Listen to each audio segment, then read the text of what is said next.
when they are consuming your minds and your thoughts and your dreams, from the angels to the demons and to the mysteries unseen, there is no need to worry. There is no need for dread. It's just time to discuss the thing at the foot of the bed.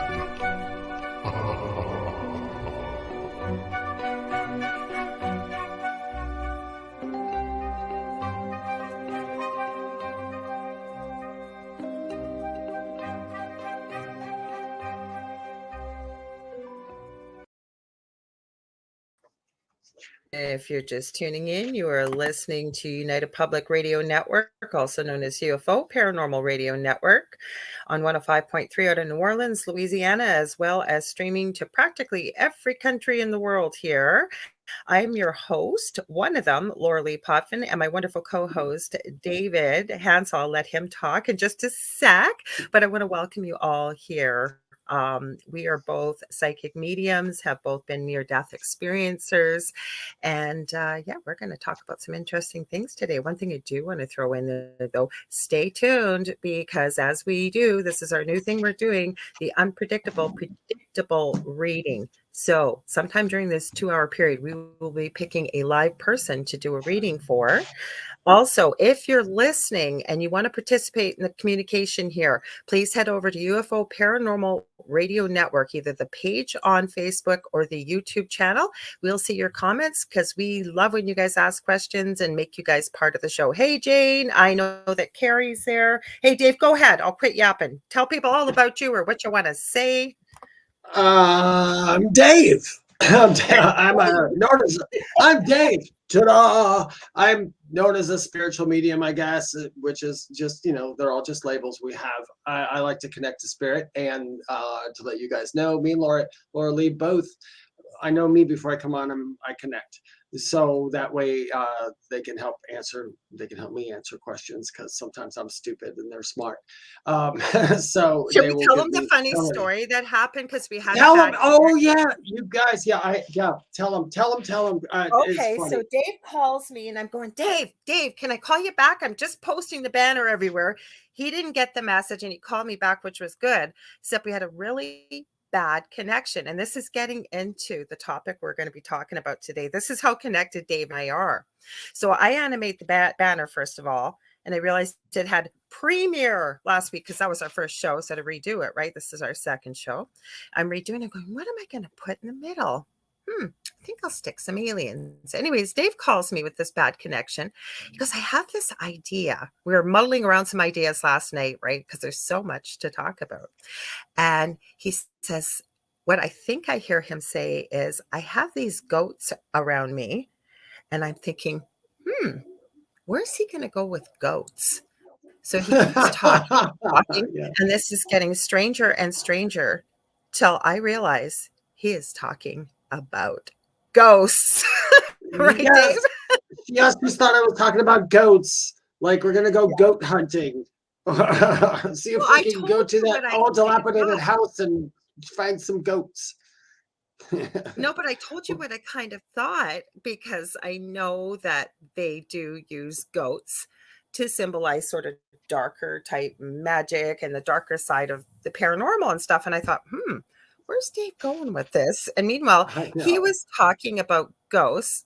And this is why we're on the same page, because you can share the question you got on TikTok, because Dave has a big TikTok channel, by the way. So make sure you check that out, because he answers questions that people send in, right, Dave? That if you can answer it and can conjecture with, or could on my TikTok, if you ever find me on there, you literally just go in the comment section and ask a question, and at some point I'll probably answer it with a TikTok. That's just what I do, and I don't answer unless you ask the question. That's how it works for me. I did have I get a lot of strange questions on TikTok, and sometimes I can't answer them because you can't do it in 3 minutes.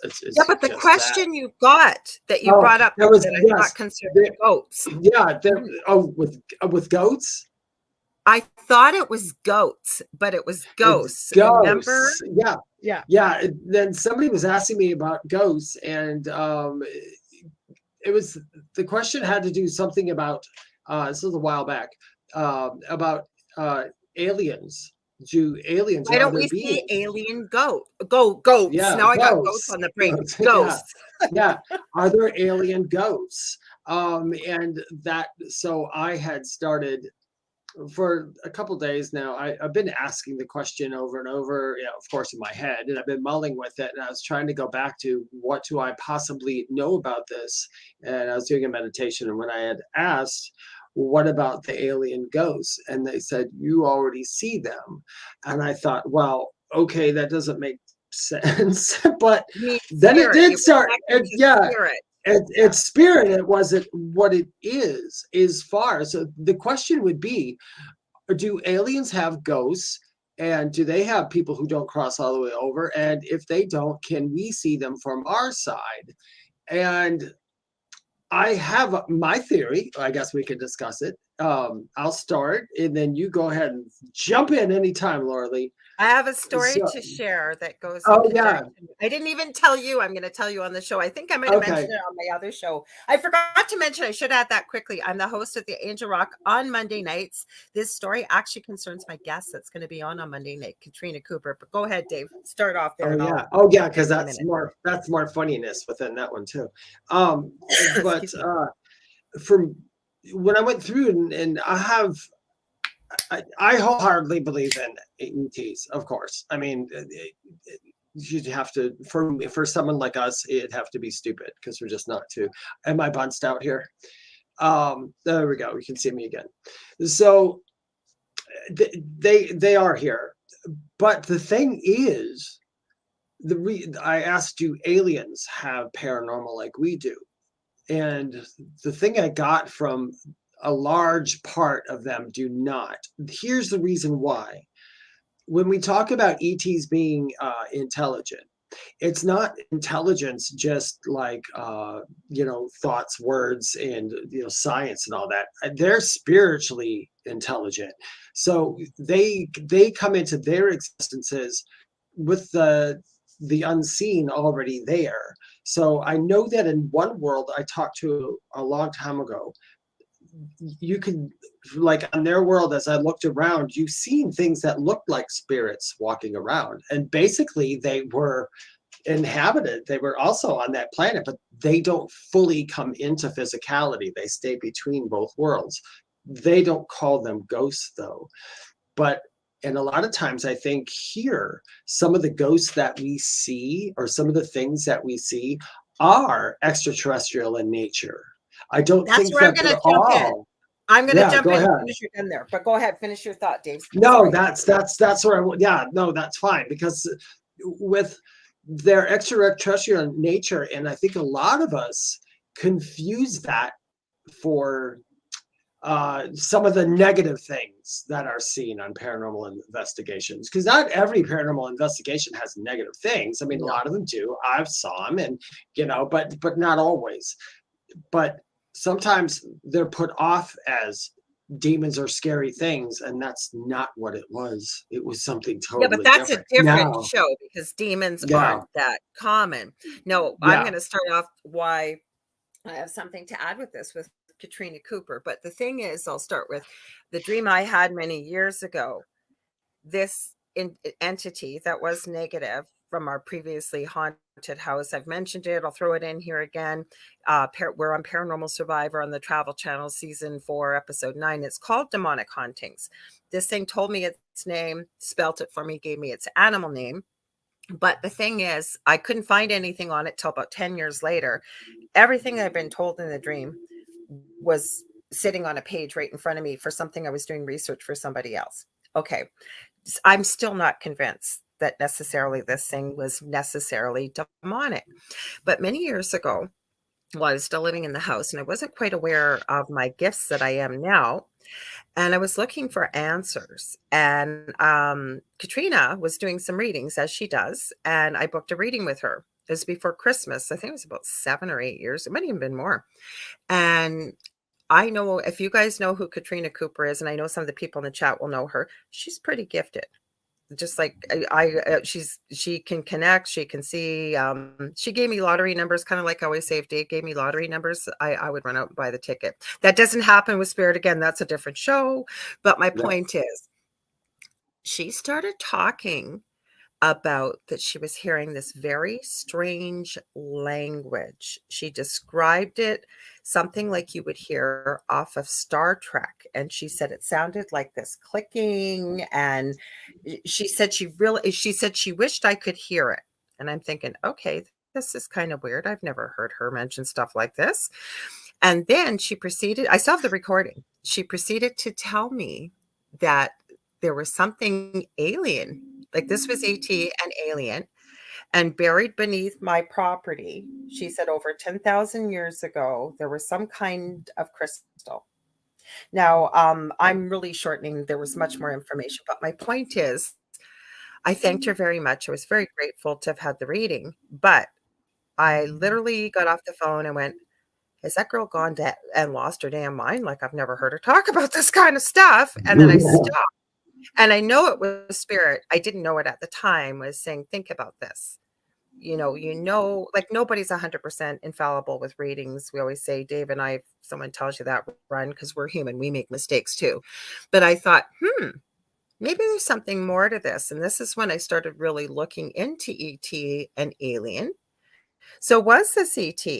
I don't know. And she wasn't the only one that picked up something like this around what was in our house. Now, we just didn't have one entity. We had 4 main ones, many passerbys. We had all kind. I'm writing the book. The book is going to get written this year. That's one of my goals this year, to get it done, get it written. So was it AT? Because I'm going to add very quickly, Dave. I have a missing time story that happened. Literally All right, I got a lot of those. Yeah, over an hour late. And I think it was an hour and a half later, 40 miles from my house in the opposite direction. And I have no idea what happened. And you do too. Go ahead, Dave, share this. So why is this happening? Like, and are they ghosts? Because I have a theory about this as well, but I want you to share what you think. Yeah, well, I think, there was this little dude that I used to talk to. It was about 2 years out of the coma. And the aliens are coming back. And I hate to say it, like, you guys know, I don't have to explain it. But anyway, I don't like to call them aliens. They were just other beings or ETs. But there's this little dude that started sitting on my bed. And I swear, if I didn't know, if I hadn't have asked for that one to come in, I would have swore it was some kind of weird looking elemental ghost or something like that. It was really quite odd looking. But he did not appear so solid to me like the other ones I saw when I was younger. They were solid. They were here. They were physical on this earth, standing right in front of me. This one was kind of, what's the word I'm looking for? He looked very etheric, etheric. And I think if you're getting at this, sometimes some of the noises in our house, some of the things in our houses, or sometimes that's not always spirit. It's hard to explain, but I do know this: the ones who come here interdimensionally, which means they access our world through a portal, not through flying through the air and getting kind of like Bigfoot accesses through a portal. Well, that's a whole other show too. But there's they come here through a portal, so they can just show up. They don't have the physicality like we do, and I think we can often mistake some of that for ghosts. I can't tell you 100%, but I know that I have.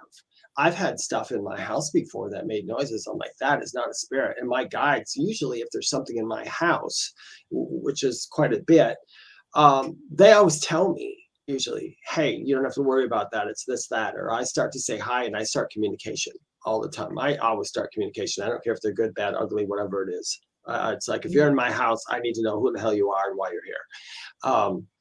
But I think that these aliens, these ETs, the interdimensional ones, do actually come into our world. And I do think sometimes they are mistaken for ghosts. I don't think they are trapped between worlds. I think they're literally purposely visiting the worlds in the astral state. Yeah, well, some of the things we talked about, because I have a theory too. And to me, from some of the things I've learned, possibly connected with, when you're meditating and we connect, like you say, with more sometimes etheric beings that aren't necessarily in spirit form. But some of the stuff I've received from if you will, alien connecting through meditation is they always like to tell us that we're a young race. We're still learning, Yes. we're still evolving, we're still growing. But when we're connecting with these ETs, if we'll call them that for simplicity's sake, and they don't have to be etheric. But I believe they're much more evolved. I believe that when they do incarnate, they have much longer lifetimes than we do. They remember, right? They remember if they've ever, I can't say I've ever run into an alien type species, say connecting with the other side. But then again, we don't have a body on the other side either, right? We're just who we are as a soul. Well, if you go to spirit form, if we go to spirit form, we're not in the life at all. But what I'm saying is we could have connected very well with ET on the other side, because we have lived lifetimes ourselves as human beings in other lifetimes and past lives and probably in future lives on other planets. So what I'm saying is, though, they're much more evolved, I feel. I know that they find the violence that we create and the lower vibrational emotions and actions and stuff very, very confusing, because again, not every ET is benevolent, I believe. But what I'm saying on the whole, they seem to be much more evolved and longer lifetimes. So I don't think they're quite at the same, I'm trying to say this politically correctly, but they're not at the same level as we are. I believe they're much more evolved. And like you said, spiritually, emotionally, intellectually evolved. Yeah. There are some places that are less evolved than ours, but they don't contain they don't contain like human-y type things. I wanted to explain something, and I'm just going to use these cards because this was interesting, you guys. And then Lorilei, I want you to comment on this too. This this, I cannot sit here and pretend that I know this to be 100% true, but this is what I was shown and what I understand from it. So maybe it's a little different. If anybody out here knows this theory, let me know, because you might already know this one. So let's just say these are 3 planets. Okay. All right. One's let's just call them Mars, Jupiter, and Earth. Okay. Earth, people who leave here have their own spiritual place they go to when they first leave. And so does this one, and so does this one. But then there's something that I refer to as the point of no return. It's not a bad thing. I just call it that. Once you leave that second place you're in and go to the, move on, so are these guys and these guys. So we're in the same spiritual community with other races.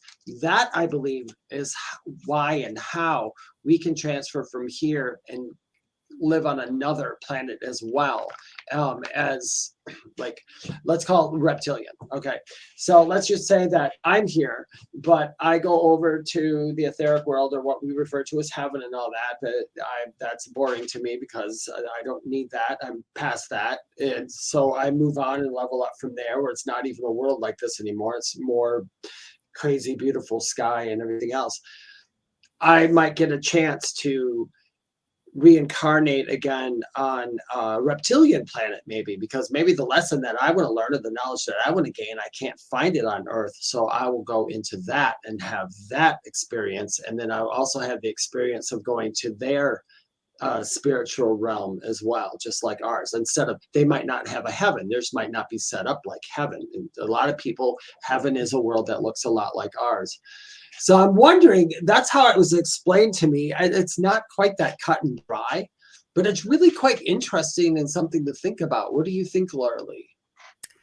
I've got a lot of thoughts going through my head. So first of all, when I feel into that, I feel like there is no separatism. And let's just put this out there. This is just food for thought. We want to hear your thoughts too, everybody out there. That big spot that we go to, there is no separatism. Again, as I feel into it, though, I keep thinking, well, think of the multi-dimensions and timelines and everything that are available. Like time is an earth-made concept. But to me, from when I, connecting with my guides and angels, there is no separatism. And it is what we believe what it is, and let's put it this way. And I believe Spirit gave me this. What we perceive can become what we believe, and then it becomes our reality because we're Yes. manifestors, and none of us are going to know the answer, I always say, until we transition back home. I have heard that field of thought that you've talked about. Could it be true? It could be. But when I feel into it, and because then we start getting into it, it seems to keep reminding me of, God, why can I not think of his name? I can see him. Thor. Sorry, it took me a second. My brain, I haven't had much sleep today, and name recall is very good today. I even have a book and pen beside if I think of something to jot it down, because then they've got the multiple layers of heavens and things that you can go to. So could it be that? Yes. But when I feel into this and I feel, whatever you want to call it, I call it the creator, source, God created all of us, right? And I just feel like there's no separatism, right? I don't. No, I get it, because I don't feel it as a separatism. I feel it as a transition more, because even like I say, even in the near death, and people always ask me what was heaven like. It's like, well, I can tell you what all that little bit I saw, because even in the near death, I was still attached to my body by the silver cord. That silver cord was not cut. That silver cord was not cut in any near death. If it was cut, they wouldn't be coming back. You wouldn't be here. So I always tell people, I don't remember everything that lies beyond what I saw. I don't. Well, you still had one foot on the earthly plane, to speak metaphorically, right? Yeah, exactly. Yeah, exactly. So, but the only thing I feel the most is that we have a transition area, just kind of like, I kind of think of it maybe easier as, the astral plane. Like when, like if you astral travel or you lucid dream and stuff like that, and you go into that astral realm is an in-between state that we're hitting. So I think it's not as much like we're separated. I think we just go to in-between states kind of to assimilate, to remember, to get back in the groove. It's kind of like I would agree with that. I'm thinking about yes, I would agree with that. Definitely. Because if we were underwater and we swam to the surface too fast, what's going to happen? We get the bends and all this bad stuff happen. So we have to slowly decompress as we go up. I think that's the only separatism there is. I agree with you. There really isn't separatism, because I know that there's no hierarchy. There is levels of knowledge and consciousness. Well, I agree with that. Yes. Yes. But there's no one spirit who's up there going, I'm better than you because I did this and I did that. Nobody would ever say that. Oh, good. And I hope you didn't think I meant that, David. I didn't mean that. Maybe I misunderstood you, but it sort of sounded like if we were reptilian, we would go here afterwards, or if we were. Oh, no, I don't mean it like that. I hated to use reptilian because they get such a bad rap. But I mean, whether you're a reptilian or Anunnaki or anything else, we all eventually meet up into the same space. Awesome. I agree. Yeah. But then, and we don't have, we should have Joe in here one day, Montaldo owns a network, because, and it's the theory of whether you believe it or not. And you look into it, like the more I feel into this and the more research I do and the more people I talk to, I truly believe that we have been at the point we are now, and possibly a little bit further evolved when it comes to technology, it comes to whatever. And I almost feel like we just keep repeating the same mistakes over and over, if you will. And until we kind of carry forward that knowledge in some way, that it's not changed possibly by whomever chooses to record it, right? Because how do you learn from your mistakes if you don't know the mistakes that have been created before, right? Exactly. I agree with that. So I was listening to, go ahead. Sorry, there's this theory out there. And at first I thought it was crazy, but I try and keep an open mind. And it seems to make some sense to me, is because when you look at, and the further you go into it, about the way the pyramids were built and everything else that's out there, right? And then you hear the theory of, races like the Anunnaki were here. And I mentioned to you Paul Anthony Wallace. I've had him on my other show previously, and he gets into this a little bit. And we've had some really intriguing discussions about that, where we created well, I don't want to say created, because that kind of negates the fact that we come from where we've talked about God and back home, as I call it. But for whatever reason, part of Paul's theory was, and it gets a bit complicated, but it gets into the aliens that we're talking about, is that was there possibly a version of a human being that was a human being 1.0? Okay. And maybe we were created with too many of those gifts. So this is his theory. I'm just putting it out there, and I'm really oversimplifying it. But because people understood, like, we don't want to serve somebody else, we can do all these things for ourselves. Why would we serve you when we can do this for ourselves and have many of the gifts, like being, many of the things that we've forgotten in this version of ourselves. And what made me really resonate with what he was saying was, he said, what if it was like kind of like a light switch, human being 2.0? If you go with that theory, that's why we're here, because of the Anunnaki. Okay. And I'm not saying the Anunnaki are bad or good, or the reptilians. That's too. Apparently we have a reptilian part of our brain. That's another show probably. Yeah, But that's on that show. What he brought up and why it resonated with me, and I never forgot about this. He said, because think about this, and this does happen. People go into a coma, or they get hit over the head, right? And they wake up, and all of a sudden they're able to speak a language they never spoke before. They're able to play piano. They're able to do all kinds of things. They didn't have a near-death experience. They just maybe had a really big knock to the head. And he said, what if that was the point, that it was always there, but it's been suppressed within our brains, but because of that knock to the head, it turned that light switch back on? And Yeah, I think so. I don't know. I think so as well. So many questions I have. That's why I wanted to have this show and have these kind of discussions with you. And I think that, and you guys, if you want to chime in, who's ever watching or listening or what have you, I have to tell you this. Do you know who Bashar is, or Bashar? What's his name? Yeah. He's like a channeler, which is a whole nother thing about aliens and channeling and ghosts. But I don't subscribe to a lot of channelers. I watch them, but I'm like everybody else. I'm the most skeptical medium psychic there ever was. That's how I am.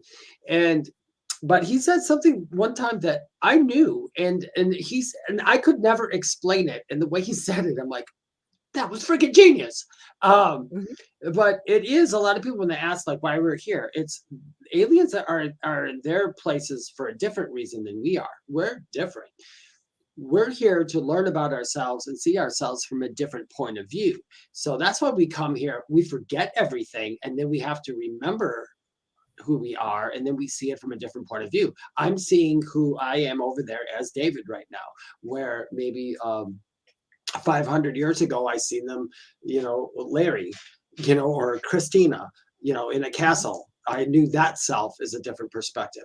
I don't believe that ETs really do that as much, because they already know their perspectives, because they are so advanced. And they're not just advanced as far as intelligence, they are advanced spiritually. And we could be too, but even if they were to take on an incarnation as one of us, they would also, how do I say it? They would probably be a bit dumbed down. And they would, as they remembered themselves, you'd probably see throughout their lives, it's like, hey, when that kid was a silly little kid when he was a kid, but all of a sudden he's 50 years old now, and he's like, he knows everything mathematical and all that. That's because that person started to remember themselves. And if they are to come here as a human, or to do something as a human, they would be doing it not to learn stuff like we are, but they would be doing it to progress the world. And the easiest way for them to progress the world is to infiltrate the world, and not in a bad way, infiltrate. I mean, hey, I'm going to go in as one of you and help it go along. That's what that's what light workers are, I think, half the time, when people coin the phrase light workers. And I hate the word light worker nowadays, and I hate that word. But it's true. The people that are here to bring light. Yeah, too many people ruined it. Too many people ruined it. But a light work is basically all it is. It's like shadow work for the earth. You're basically bringing everything dark to the surface where there's light. That's what a light worker does. We raise vibration. We do this stuff. We're not always happy people. We can be mean, nasty people, but we know how to raise the vibration of others. And that's what we do, and raise the vibration of earth. You care about it. I forgot where I was going with that. Yeah, go ahead. I have a question for you.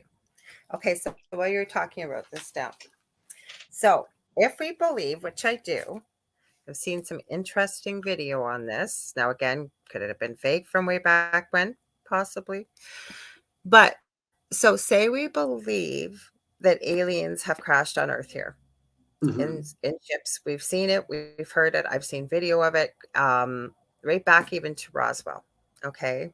My whole point is, and I've seen some pretty interesting videos and interviews on this stuff.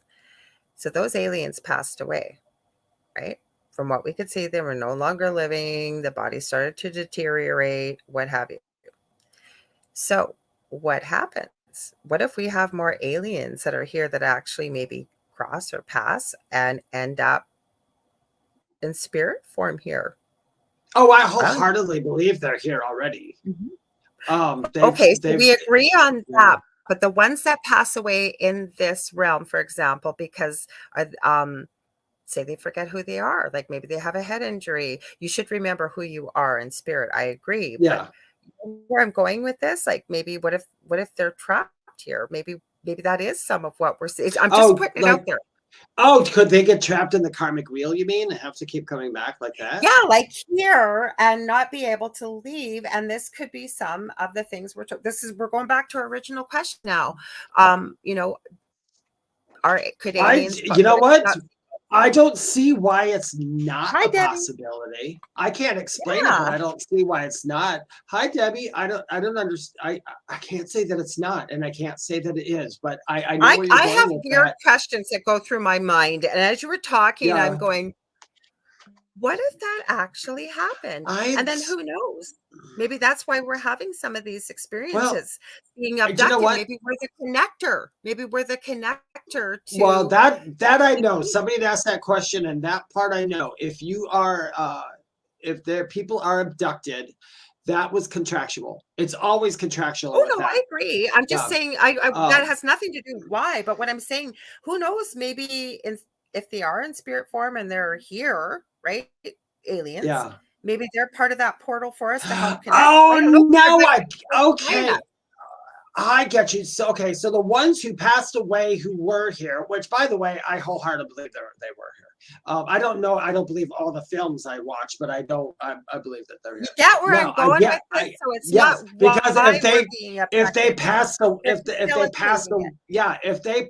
they passed away here, could they be a spirit on our side? Oh yeah, I believe they probably could. I mean, why not? Because some of our vibrations aren't that high, right? And maybe we can't, because that's part of why you would be able to. I also don't believe that they're all gone either, because their lifespan is a lot longer than ours. Oh, way longer. Yeah, and so you wonder if, and they're still here, and I believe we have communication, and I believe that they have sat around the round table with government, and I believe they have been part of the treaty. I do believe all that. I don't know to what extent. I can't say that I know. I have zero proof, but of the extent of it. But it's one of the things you're like, well, of course they have. Of course they know we're here. Of course. I knew this as a kid. I swear to God, I remember 2017 when they released that video tape. I just wanted to call up everybody I ever known and just said, in your face. I told you when I was 5 years old that these things were here. You know? And so I for one was extremely happy. You know, and I'm sure there's like a billion other people on this planet who have saw stuff or been abducted, who people just told them that they were crazy, weird people that I can now do the dance. They can now do the happy dance. It's like, ha ha, it's proven. You know, everybody knew. But there's people that, okay, so I was telling you about my friend off air. We'll talk about it quickly here. I'll just mention Dan Willis. He used to be on my show quite a bit. He testified at the New York Press Club. It was May 6, 2002, with, I believe it was about 20 other scientists and higher up in military. He was not higher up per se. He was part of the Navy, but he had a special clearance to send information back to the Pentagon and what have you with whatever was going on, so that it was a secure communication channel. And they actually saw in I believe it was the Antarctic, a a couple crafts coming up throughout the ocean, and he transmitted it back to the Pentagon. He still had the communication. There were generals, there were admirals, all kinds of people there that were testifying at the New York Press Club. And they brought, the kids call it these days, the receipts to prove it. They were sworn under oath, and they were all testifying that they were willing to go before Congress to prove at that time that between all of them collectively, they could attest to 56 different types of ET species that they had encountered or what have you. And I remember when Dan talking about saying, oh my gosh, like we proved it. Every news source was there. It was supposed to be like, this was going to be disclosure. Well, what ended up happening on the major news stations is the last 15 seconds of the broadcast, and the newscasters giggling and saying, some people believe that aliens exist. And that was it, right? So nothing ever came of it. So like you said, what's come out now, plus, okay, so let's ask this question, Dave. Hey, Michelle. I like that question. What's that? What one? Michelle's, I would like to know if they had been abducted alive and died during the abduction. That is,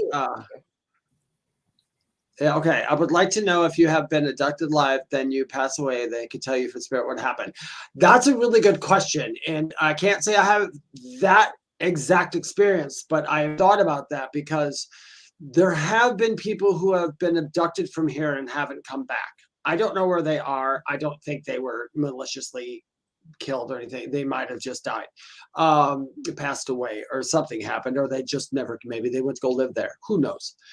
I guess if you did pass away on the ship, I don't know how this works, but I guess the soul would probably go to what it was used to. If it wasn't an alien to begin with, would go to the places that we're used to. Like I said, the law of belief, what you believe. If you believe there's an afterlife with, looks like this, and grandma and grandpa and everybody's there, that's fine. That's what you're going to go to.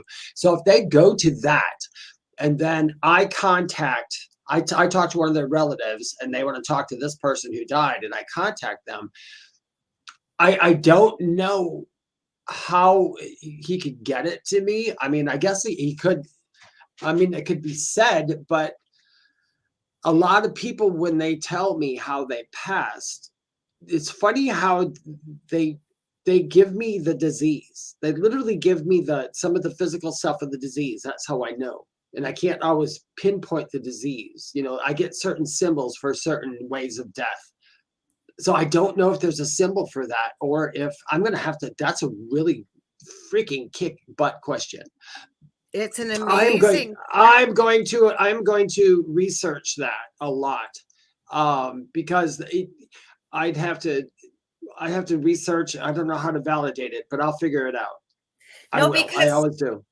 Because you know what? You think about it, like I can honestly say.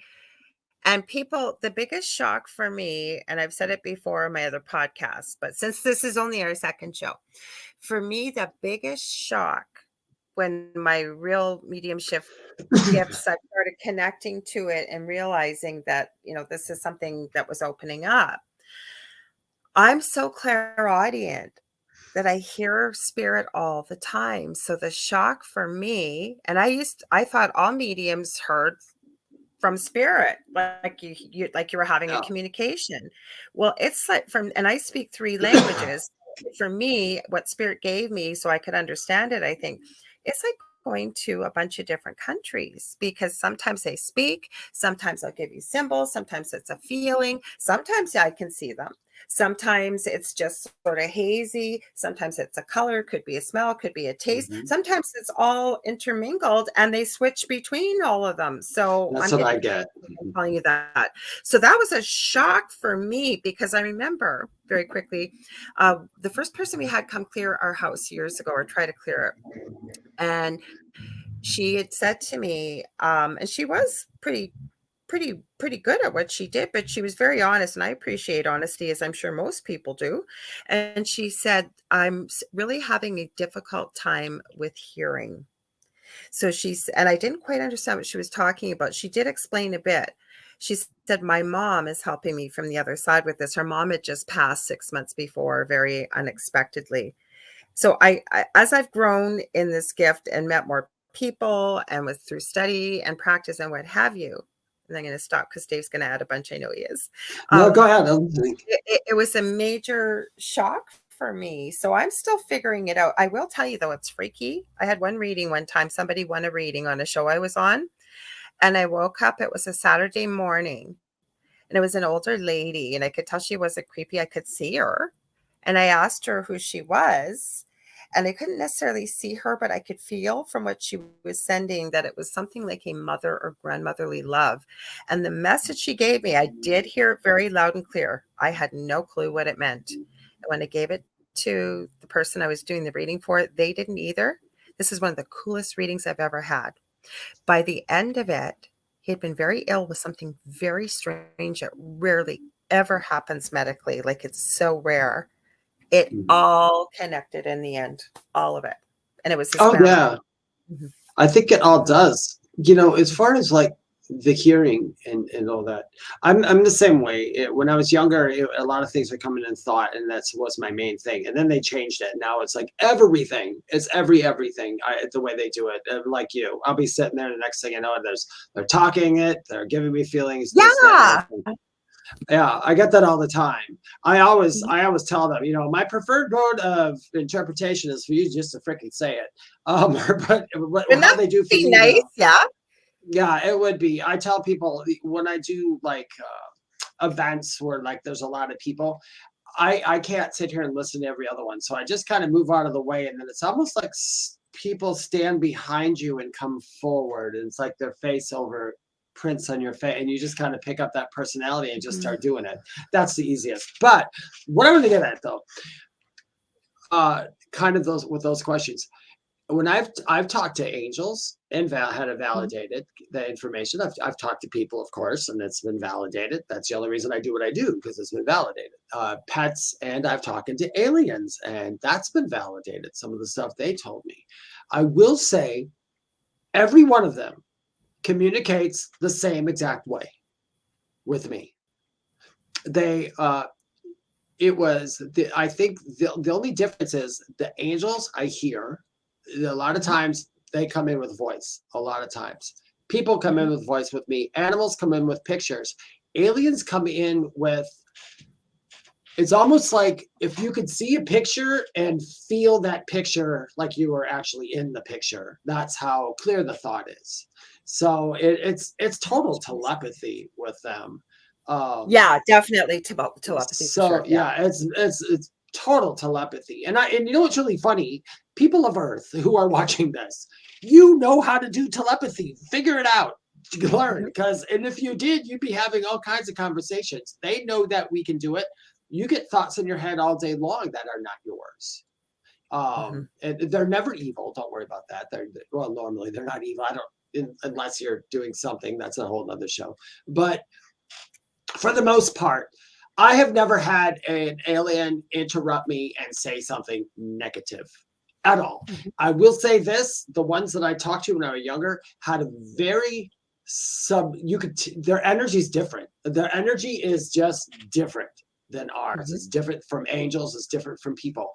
Their emotions, we have more emotions than they yeah, I was going to add that. Yeah, more. Yeah, they have less emotion that they have to deal with and contend with. So I can say I know our violence, like, because we can be very violent. Oh, we're extremely violent to aliens. They're like, it's very puzzling to them, and it's not that they can't feel love either, but they've been through what. But see, they've been through and powerful, whereas it almost feels like theirs is more refined and toned down, if you will.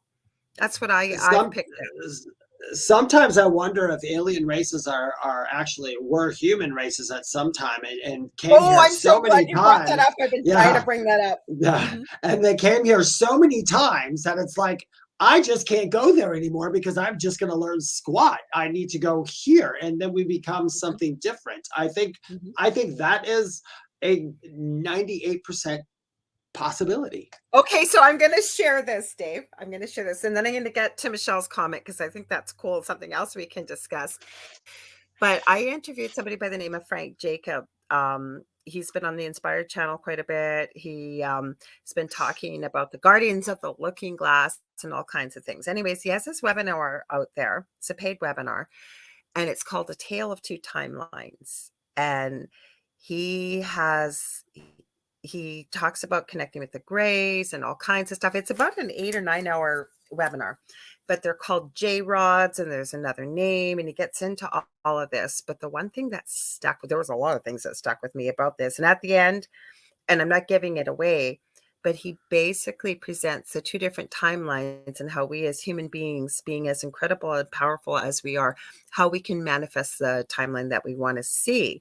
But the J-rods, he says, and this has come through quite a few different sources and research, and supposedly people that worked in the Pentagon that possibly worked with these beings, they have claimed that they are human beings coming back from the future to help change the timeline. It's very interesting. I don't know if it's true or not. Interesting story. Michelle, you're full of questions today. And Debbie, yes, I'm going to add Debbie's really quickly. She says, it usually does make sense eventually meeting mediumship. Sometimes it just takes a little while to figure out. Going to remind you guys, if you're just tuning in, you're listening live to The Thing at the Foot of the Bed with your host, myself, Lorilei Potvin, and David Hanzel. So if you want to join the conversation, like Debbie, Michelle, I know we've got Carrie out there. Hope I haven't forgotten anybody. If I have, feel free to post because we got a lot of comments. Join in on UFO Paranormal Radio Network, whether it's a page on Facebook or the YouTube channel, and we can see your comments. So shall we read Michelle's? Well, she's got two good comments. I don't know if you want to read the first one or the second one. Well, the rubber band realm, that could be the silver cord they speak of. Well, we got to read the comment for people listening. So, oh yeah, the comment was, I forgot what it was now. I feel there may be a rubber band type thing that pings you back to your realm. Yeah. Like, it's kind of like the silver cord that kind of keeps you attached to your body. I'm sure there's something that keeps you, but I don't know if it keeps you there because of the fact even that would constitute disrupting free will. So I don't know, but maybe there might be. And what did Michelle put? Read this. And Jane, I forgot to say thank you, Jane, too. Jane's here. She said, yes, she loves Frank hi, Jacob. Jane. And then I'm going to bring back Michelle's secondary comment.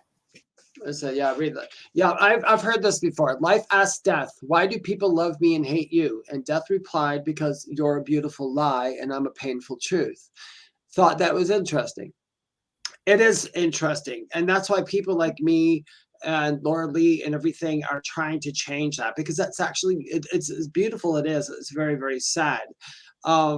Death doesn't have to be the painful truth. No. It should be the celebrated ending of a new beginning or a new beginning.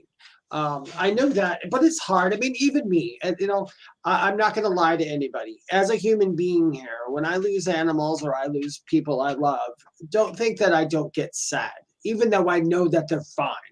I still, and you're going to see them again, but yeah, there's still something in me that says, damn it, you're not supposed to leave. Now I got to do this crap alone. And I probably get more angry at people when they leave than anything. I get angry at my older brother all the time. My older brother who passed away. I was like, God damn it, Kevin, you left me with this wacky ass family, and it's like, I have no one to turn to, and we laugh about it. But I think that in that question, I think that we need to turn that around and make death not a painful truth. I have something Spirit just gave me. I don't know if somebody has this question out there or they're going to watch the replay and hear this. They're going to wonder, as mediums, like you said, we get sad. We do. I get very sad as well. We're human beings, right? And I don't know, how do I word it? Just give me a sec. That somebody out there is either thinking, maybe not even in the chat, or they're going to watch this and they're going to think, well, with you being a medium, shouldn't you be able to connect with your loved ones? It'll be like you've never been apart just because the full body's not there. You're able to talk to them, aren't you? I know we can't, and why, but go ahead. I hear you're going to say something, Dave. Yeah, we are still under the veil, whether you're a medium or not. Listen, mediums, Grief. when we, yeah, and grief is still part of us. If we didn't have grief, we wouldn't be here. Or if you didn't have grief on this planet, or remorse or empathy, that would make you a quote unquote probably an evil person, because I wouldn't care. Yeah, but grief We have to. naturally lowers your vibration. I do talk to them, but you got to remember, I talk to my family members, and I know they're there. But sometimes, like you, I don't want communication like that. I still want my physical human communication, because it's still, to us, it's actually more aggravating for people like me, that they're gone. It's not as much sad as it's really aggravating. It's like, damn it, now I have to sit in meditation to talk to you, or I have to quiet everything in this entire world to talk to you, instead of just calling you up going, hey, did you hear the one about this, that, and the other thing? You got to remember, it's not a full-on conversation. At this point where they are and where we are, they are imprinting thoughts in our head and pulling from what's already in us to get the message through, because we're not standing in front of them. So, and then human beings are a filter. Once you're here in this body and your spirit is activated with using a brain to move around your body, stuff has to get through. And so I tell people, sometimes if you're grieving really hard or stuff like that, it's like walking through pea soup. It's like swimming through pudding to get to the message. It's like, oh my God, this is so thick. Yeah. Yeah, or waste time. Sorry, guys, my light is dying if it goes out. I have a light overhead, but just in case. Okay. But what I was going to add too is, and I've had this conversation many times, and on air and off air, is grieving is a normal human process. Our loved ones are around us. I believe they are. I believe that they will connect with us. Part of why they may not feel them or see them or what have you is because it lowers our vibration. That's why, like I said, Dave said, like, if you go see someone like David or myself and we tell you that we see your loved one and they're sad because you're hurting so badly when they're doing beautifully on the other side, and the one thing they want for you is to live a fulfilling life full of joy and why you're here, right? And again, when they've been here, yes, it's the main message that every spirit has ever given me is, please let them know that we're fine and we're going to see them shortly, and we do wish we were with them, but we're not. We're here, and that's it. That's plain and simple. They love that. But what I wanted to add, Dave, with grief is, because I find, and I'm sure you've encountered this as well, there will be people out there that have never really experienced a loss of a loved one. We all experience loss, but grief is so personal and there is no timetable for it. So, maybe somebody's waking up spiritually and maybe they're not connecting the way they want. Maybe they've had a lot of loss, including of loved ones. But what I'm trying to say is you need to give yourself the time and healing space to do that. It will happen. It can happen is what I'm saying, because you get a lot of people saying, well, it's been like 2 years. Don't you think you should move on? People really no, you should. When people say that, you should just take your shoe and shove it in someplace, because you take as long as you need to grieve. Whatever you as a human being need. Some human beings need 10 years. Some human beings, and I would hope at some point, let's just put it this way. When we do lose somebody, we're going to grieve them the rest of our life pretty much. But what happens is, over time, it becomes more accepting. And over time, I think they kind of work on us, and they think they kind of get the message to us, like, we're not gone. And actually, this is what really makes me angry as a spiritual person. I know that we visit them all the time while we're still alive. And I know that we're actually still over there with them too. But it's so weird how it works down here, that all that is so hidden from all of us, but it needs to be. That's the way of this world. If it wasn't like this, we'd be in a different world, But I had somebody get very okay. Go ahead. No, go ahead. I was going to say, as long as the one thing is, as long as what we all have to do on this planet is not to learn to stop fearing death, and be more accepting, and figure out whatever you need to do, by whatever means, to figure out that this isn't the end. That's the one thing that gets me through anybody who goes. because I know it's not the end. And you know, as much as my NDE was a terrible thing to some people, I couldn't be more thankful that that happened to me. Oh, I would go through it over and over again to know what I know now. So that's it in a nutshell. But as Yeah, far as but like, most people, like for example, and I actually shared it on my Facebook profile because it really touched me, about a 37-year-old woman who passed away. It sounds like in Southern Ontario here in Canada. Dave's in the States, I'm in Canada. I forgot to mention that. And she died in the emergency because nobody would listen to her. And she's just treated very poorly. And my heart hurt. It literally hurt. I actually cried, and I don't cry very easily. But I think who I was crying for, and I kept hearing this literally from the other side, but I'm okay. Yeah, you're okay. I was crying for your husband and for your children that you have that this has happened. I know maybe it was your time to go, right? But it's the people we leave behind that have the hard time. That's where my heart was hurting for these people. and that we always have to realize too, in death, there's a lesson for all of us as well. Everything is literally gathering up knowledge here. And once you remember it, it's like, oh, okay, I'm going to grieve, and then I'm going to go do my thing because I know that's what they want me to do. That's what they're watching me. I always tell everybody, oh my God, you know how big your cheerleading section is? You know, I always tell people that there's people you've never even met while you were here who are watching you going, yes, succeed, live your damn life. You know, they're just doing it. And plus we kind of, a lot of our loved ones do. I gotta kick this person over. I'm blocking them. Sorry, you can't come on here and do stuff like that. So I blocked you. Or try to. Yeah. We'll see if we can delete this user. You can't come on here and do that, so don't do it. We don't want you on here telling us about your fake business that you keep posting. You must have a bot here. So let me see if I can get rid of them. Oh, why do people do this?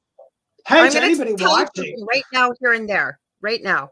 If you have people soliciting you for a reading and telling you that spirit reached out and they have to talk to you, and I know that Debbie is aware of that because it was directed at Debbie, people will see it, she's aware of this, but for anybody out there, because believe me, these people don't know who you are from a hole in the ground, because I'm sure Dave has had thousands, so have I, where they message you and tell you that spirit connected to them and they've seen these things for you that they have to give you, that from spirit they have to tell you these messages.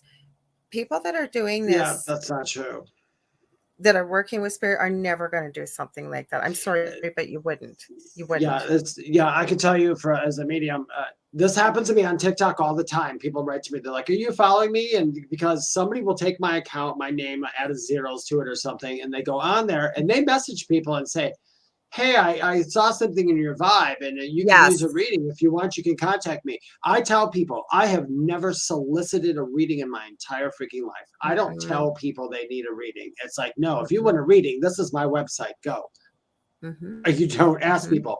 Spirit has never once reached out and said to me, that person right there, their mom's here and you need them to schedule a reading. So you can get them, message them during a live and tell them. No, that's not the way it works, you guys. That's not the way it works. Spirit does not go through us to give you a message like that. I'll tell you, if the spirit wants you to get a reading from us, we won't even know it. They will come to you and they will be like, gosh, I don't know why, but I just need to get a reading from that person. That's spirit doing that for you. That's a direct connection. But no, they don't go through these. I just thought it was funny that it happened while we're talking about these kind of topics. And like Debbie says, if they were a real medium or even a psychic or clairvoyant, intuitive, whatever you want to call it, Debbie says they wouldn't try to scam others with their abilities. And they wouldn't. And that's where I'm going with this. Like Dave's had them, I've had them, I'm sure Debbie, anybody on here has had them. But when you're doing this, like we're doing it for, well, you know, as part of who we are and what we do with our time. And they contact you, they don't even know who, like, why are you going to contact another person who's an intuitive or psychic or medium and tell them you have a message from spirit? I know that's bullshit. Now that person should have came on here and said, "I am so and so from the Anunnaki, and I have a message for you from this planet." That I would have probably laughed at that one a little bit and had some fun. I probably would have But said, "Well, how about you send it in Morse code right now, or better yet, yeah, send it via telepathy." yeah, You send got us telepathy. I always tell people I'm well versed in telepathy. So yeah, Yeah, you so don't why even have don't to you write use it. our intergalactic satellite goldfish Yeah. telephone line? And that's a little joke because I've actually had somebody say that to me before, that I was suffering from intergalactic satellite goldfish. I'm going to make a t-shirt one day, I swear. There you go. So I had to throw that in there. Another good But galactic. that was Oh my. fun. I enjoyed that little things, but seriously, anybody who's watching this, and even on the replay, if you're watching this, mediums, healers, and all that, I don't know any of my friends or in my circle who actually contact people to give them their services. The only thing they might do is offer their services on a Facebook page or on Google. That's it. Oh yeah, there's nothing wrong with that. You offer your services. If somebody wants them, they take them. You have to let people know you're out there. Like, that's advertising. There's nothing wrong with that. It's when you do it this person. And I think people like that person who posted that here, that's really disrespectful to spirits, because I'm sure there's probably spirits going, we don't need you. We could go right to that person and get them. And sure, Dave, you had to put that out there. Now we're going to have the Anunnaki contact on one of these shows. Well, I don't mind. I don't mind. I am open. I am literally, I don't know about the audience, but I am literally open to talking to any being that would happen to come by. I've talked to some of them, and I've talked to some of the ones that people say are so evil, and I didn't find them evil. I don't know why. And then somebody had said to me, they had to call to say to me, "That's because you're one of them and you're probably evil." I'm like, "Oh, okay. Good one." But you know what, Dave, let's talk about this a little bit, because we were talking about this one night off air.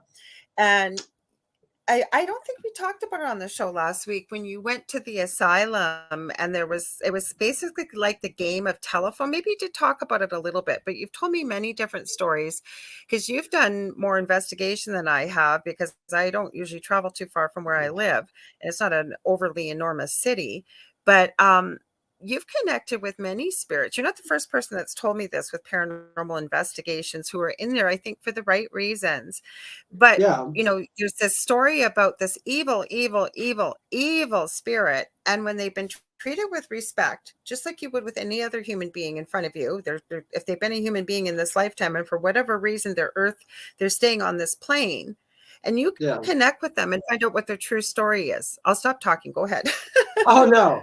I do that. I had, there's a place, and I have to leave these unnamed, guys. I'm sorry. But there's a place that I went to, and in one of the rooms, are you talking about the doll lady? I think so. Tell me a bit more. You've got lots of stories. There were several of them there. Well, I went to a place, and this is my favorite one. What happened, I went there with another friend of mine who's a medium, and they walked us from room to room. And as they walked, we didn't know the people walking us, their names or anything. We just went to the rooms, and they would say, "What do you feel?" Because people love to say that to mediums, and I get it. And I don't mind people asking me that, because as soon as somebody says something, that's a question. And in my world, I can answer anything as long as you present the question. That's why I tell people I can't give you the answer unless you ask the question. And as soon as they say that question, it's like permission, yay. Anyway, so one of the places, my favorite one was, we went up into this attic, and there was this big story.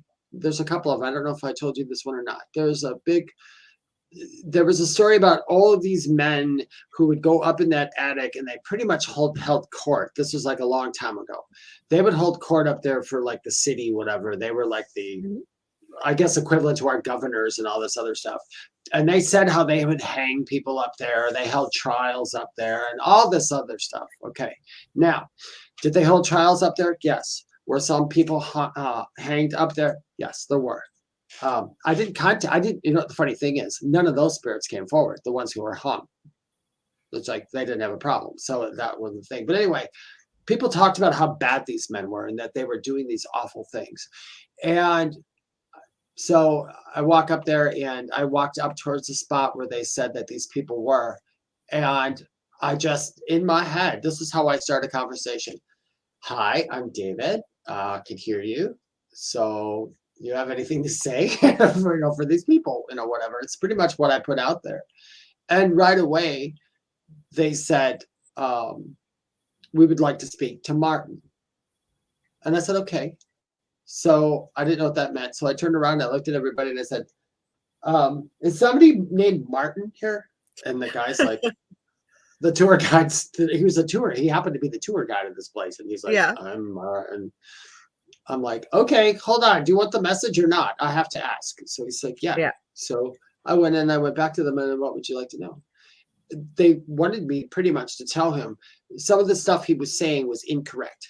And they were telling me the correct things. But they said they thanked him very much for coming there and keeping this place alive. They loved visiting there. They loved visiting there. They weren't trapped there. These ones weren't trapped. They loved visiting there. And then as they were done, and I can't say her name, but they said they wanted to thank, they told me something else. And I turned around and I said, Martin, I said, is your wife's name start with a P? And he goes, yeah. And I'm like, I can't say her name, but I said, they want to thank you and her for coming through here and keeping this attic clean and doing what you do up here. I didn't know that they were also the janitors. They were also, but no, but the main thing where I was going with this, and then Debbie, I'm going to answer this very quickly. And then if that's okay, Dave, I'd love to hear. Michelle's back from Australia. No. She's back good. But I was just going to say, there's not everything is evil. That was what they deemed that's as what I was going to evil. Say. It wasn't evil. They weren't evil. Yeah, there's some bad things that went on back then, but these particular spirits weren't evil. But that's what everybody was calling them, and that's the energy they were bringing into this large attic. And so anybody could walk into that attic. Your grandma, doesn't know anything about communication with spirits, could walk in there and go, I just don't like this place. It feels icky. Yeah, because she's going to pick up on that energy. And then other people go in there with this fear energy. And then they do tours with these people. They put out this story. And I know it's your story. It's like the game of telephone. Every time it's told and more people tell it. Yeah. Yeah. Right? It embellishes and it gets messed up. And then people don't understand. Thoughts, stories, words are energy. Emotions. They don't disappear. They stay. Or they have to go somewhere. They don't dissipate. They don't get created. It's got to be transferred from one place to another. Debbie, no, you asked you made an interesting comment here. You asked for David's opinion, but I want to jump in here very quickly. So you said you're open to it. Don't really ever experience anything bad or evil spirits anymore. It's been years. I think they just don't really bother people who are connected with angels and source. At least that's my experience. But then she said, I want to know, and I know you've asked for Dave, but I'm going to share something first, and then he's welcome to jump in. You said, I'd like to know David's opinion why some of us don't experience evil or bad spirits. Now, what I have received, first of all, is sometimes you contract for that experience when you're here. Okay, sometimes you do, because it may help the people around you. It could help move forward once you're able to maybe remove move past that, if you will, evolve, understand about who you are, vibration, energy, the whole bit. And then say you choose to bring it forward and teach others about it.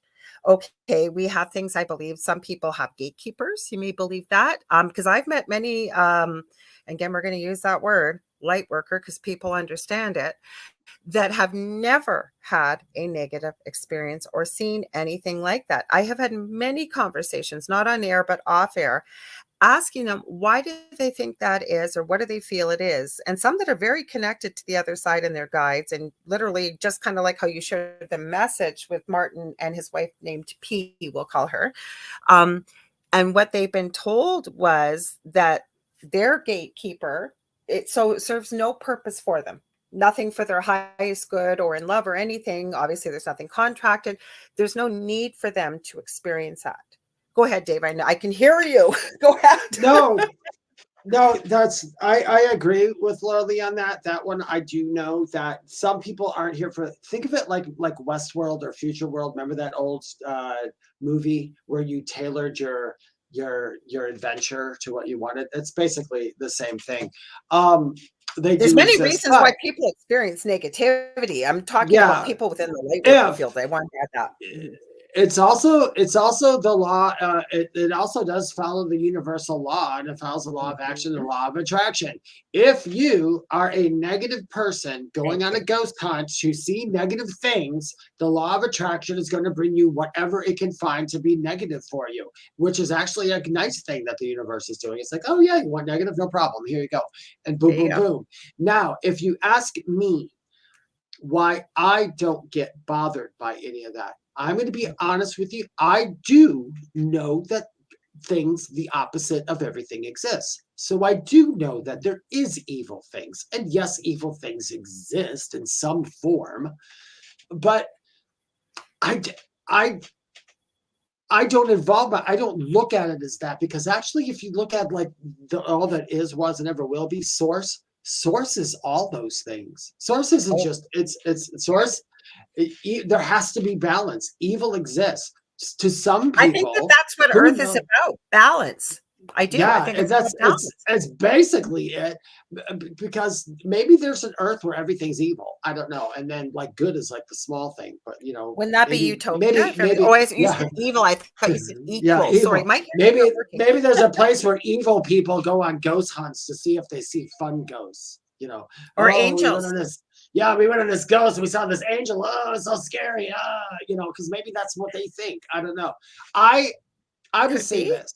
For me, all my life, I have had so many scary things happen to me and then explained to me by my guides. And once they explained it, I'm like, oh, I get it. I just kind of jumped off in the wrong direction for it. You know what I mean? I just got jumped to conclusions, I guess is the word I'm looking What for. I we just had don't know major is scary. deja vu.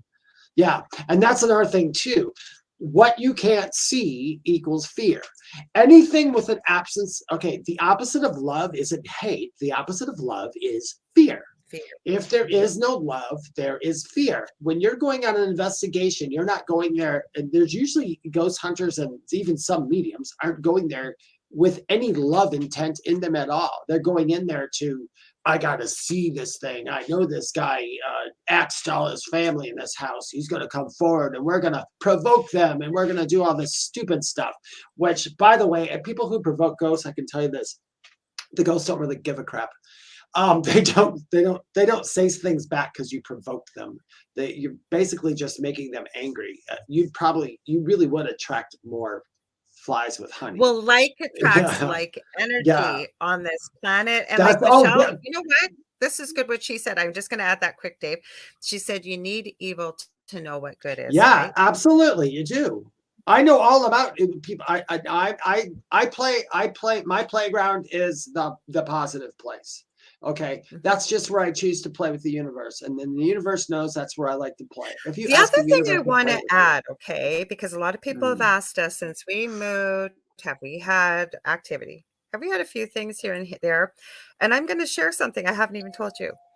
yeah, Um, Over the last week, we've had some very strange stuff happen. My dog's been going crazy, keeps running to his spot, looking at it. The cat's at the same spot, yowling, top of their lungs. And my dog is literally tracking it. And I've taken pictures over the last couple, it's been about past year. Okay. Now, my partner, Dell, is convinced that it's he calls it little people. It's a First Nations legend. Believe me, I never thought I'd ever discuss fairies with Dell. And Dell has a show on here tonight, actually, called The Delicious Recipe. He just finished pre-recording because he's got a class tonight. So it should be on. He's really doing a really interesting topic. It has to do, we'll talk about that after, but it's very interesting. I think you guys are going to find it intriguing. Anyways, I was going to ask you this the other night and say, hey, Dave, and just didn't talk to you and say, hey, you want to pop in here and see what you see? Instead, what happened was I heard Spirit remind me that what we focus on, where we put our attention, and if you're coming from a place of fear or you keep thinking about it, it's energy. It's going to keep manifesting it. So Yeah. instead, what did I do? I know how to do these things. I realized Spirit just needed to remind me, right? Fill the vibration in the house up, fill it with light, fill it with love, because I really believe that like attracts like. And as I felt into this isn't something negative in any way. And if anything, it's silly things It is. it went, and I really do believe it's kind of a fairy energy. I swear to God, and not a negative fairy energy, because like things get moved, but they're Yeah. not hidden. They just get moved to another spot, like Kendall stuff in the basement, or Oh like yeah, my you told Christmas. me. No, I was just going to add the Christmas wreath, and then I know you're going to add to this and I'm getting goosebumps, so I know this is the truth. So with the wreath on the front, and it was so cute, had all these gnomes, and I had another gnome thing hung up outside the mailbox, right? And I'm talking to my neighbor, and I'm going, "Did you have anybody strange around here? Like, there's no footprints, there's nothing, but all my like the hat on the gnome is flipped up." As we're talking, she goes, "Oh my gosh, Laura, like somebody literally flipped your gnome around on your wreath." Like, it's silly stuff. It's nothing negative or I fearful. know. Go ahead, Dave. I know you got stuff to No, add. I gotta tell the audience, you know what? You know, we might sound crazy, but that, we don't care. That's okay. Gnomes, Everybody's talking about it with us. So. I always love gnomes. I love gnomes. Like me and Lorilei both love gnomes. That was not planned. Oh, I didn't know that until we got talking about Christmas. We didn't know that. Yeah, right away. But Yeah. me with little people and gnomes, I've got gnomes in my house, and I look at them the same way you would look at your little mini statue of Mother Mary holding Jesus, or angel statues. I'm like, oh, well, the gnomes, I love you. I know they're. I know. Now, I wanted to add something that you might find interesting before we read Jane's question here. Answer is, sometimes I've wondered this, and I know it to be true in a sense. I haven't said that I had the exact experience yet. When I do, trust me, I'll know. But I think sometimes some of the places that seem haunted, it's not even a ghost. I think sometimes they're totally being pranked. And what do you think you're being pranked by? People? The little people. Oh, the little people. Yeah. That is huge. It is huge. And okay, so I'm going to stop you one quickly. Really, I got to add this. So I have on my other show, this lady, Varla Ventura. She's amazing. Like, we've become really good friends. Dell's, I said he steals all my good guests. He doesn't steal them, but he has them on. Anyways, she's written books about the strange and unusual, werewolves, fairies, mermaid stuff. And I said to her one night, when she was on my show, I was about 6 months ago, and I said, "Have you seen the videos about the gnomes?" And she said, "No." And there she goes, "Oh my God, you got to send it to me."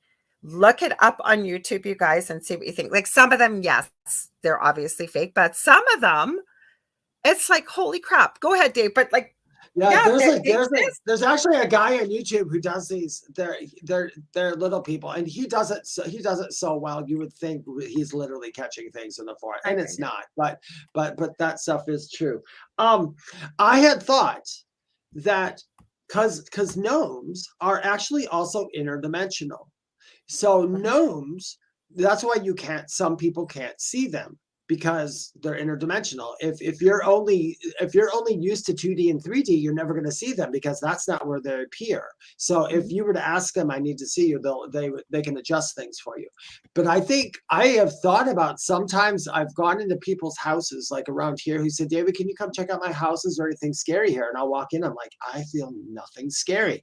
And then I'll start doing in readings instead. You know, what usually comes up is something about the elementals.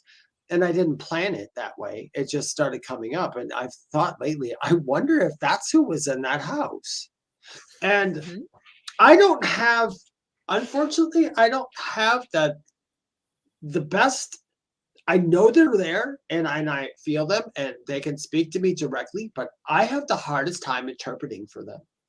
And I don't know why. Yeah, interpreting for them. So like, if I can talk to, like, I can do a reading, and I can literally have them here, maybe it's say, your let them energy, know I see Dave. them. Maybe Yeah, it's but their their energy. energy, Because never, some of their energy is kind of it's very mischievous. Some of it, some of them, that's some of the things about gnomes and stuff where they tell you don't go in fairy circles and all that. I tell you, I'm going to tell you straight out, they are creatures that you just do not f with. You don't mess with them. I always say don't do anything bad to them, and that's not a threat from them. They're not evil. They're not nothing. But they'll put they stuff are out evil. for the little people downstairs because his wallet kept missing. And I swear to God to you, his wallet was back the next day. I wonder if there's actually alien elementals too. Oh my gosh. Like, so we throw that into the mix too. Yeah, Because, well, Brenda, hi Brenda, she adds, and Jane, I would love your comment. I'm going to get back to it because I think it's a great comment above. But Brenda says, yes, the little people, give them coins and hard candy. yes. Now, in my experience, they love beautiful, glittery things. And I'm going to share something very quickly. I do a fairy garden every year in the front of my new house. I cannot tell you the amount of beautiful people that I don't know from a hole in the ground that come over to talk about the fairy garden. Where did we get it? And we've met them. And I think the energy from that garden, and I try to honor them by putting in, beautiful little pieces and sparkly things and, some gardenist type plants and flowers and things that would make them happy, including a little bit of candy and what have you. But it has brought in the most beautiful human beings from having that there is what I'm trying to say. Oh, yeah. Yeah. Mm-hmm. That's absolutely, when I go into the woods, I love the elementals and I use them and I talk to them and I've used them for things. But for some reason, if I go in the woods, like if I go for a walk up in the mountains by me, the moment I step into the woods, it's like a connection happened. That the connection hits there. Did you ever see did you ever see now I want to keep saying Anunnaki for some reason, Avatar. In Avatar how they would jump on that lizardy thing and plug their hair into them or whatever the hell they did. Looks like an Eloxol. Wait, I can't say it, but it almost looks like that to me, but it's not. Is it an axolotl or axolotl? I think it's called. Yeah, that's not what it's called in Avatar, but that's what it reminds me of. Mm-hmm. Yeah, but when I go in the woods, it's like that. It's almost like I have there's like two chords, a connection, and I connect because the minute I go in there, it's like I feel the energy. Yeah, you just feel the energy. You're like, oh my gosh, I could just stay here. You're not afraid of anything. I literally have no fear in the woods except for a bear eating me. I have no fear of things jumping out, of a Bigfoot, of a monster, of any of that. I have zero fear of that. I live in Bigfoot country. I live in Bigfoot country. I'm sorry, but I do. And our city actually has a lot of paranormal and unexplained type activity.